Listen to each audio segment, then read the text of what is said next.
Fatima Owaisi college గురించి ఇవాళ మళ్ళొక్కసారి చర్చ స్టార్ట్ అయింది.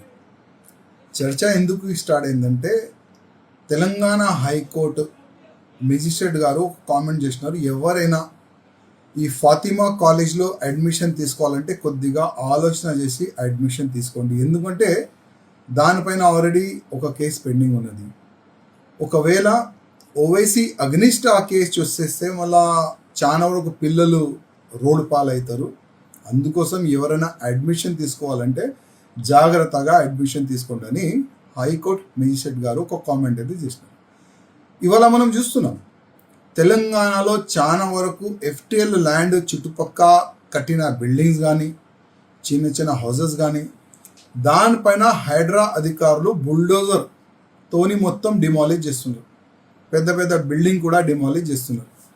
కానీ ఇప్పటివరకు ఈ ఫాతిమా కాలేజ్ పైన ఎందుకు బుల్డోజర్ ఎక్కియలేదని ఇవాళ తెలంగాణలో ఒక చర్చ అయితే నడుస్తుంది. ఇవాళ మెజిస్ట్రేట్ గారు కూడా అదే డౌట్ఫుల్లోనే ఒక కామెంట్ చేస్తున్నారు, ఎవరు కూడా అడ్మిషన్ తీసుకోకండి.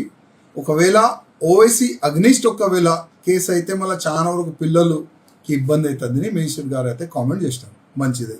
ఇవాళ కంటిన్యూగా ఓవైసీ బుల్డోజర్ ఆ పదంని ఎందుకు వాడుతుందంటే ఓవైసీ కళల్లో కూడా బుల్డోజర్ వస్తుంది.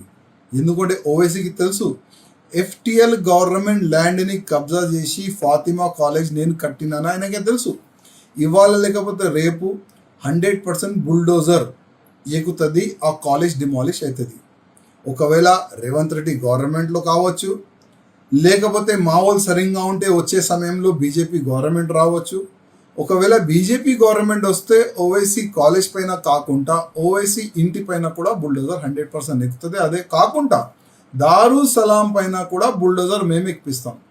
ఇది 100% ఉంటుంది. ఇది అందుకోసం మెజిస్ట్రేట్ గారు ఒక మంచి కామెంట్ చేశారు, ఎవరైనా ఓవైసీ కాలేజ్లో అడ్మిషన్ తీసుకోవాలంటే కొద్దిగా ఆలోచన చేసి అడ్మిషన్ తీసుకోండి.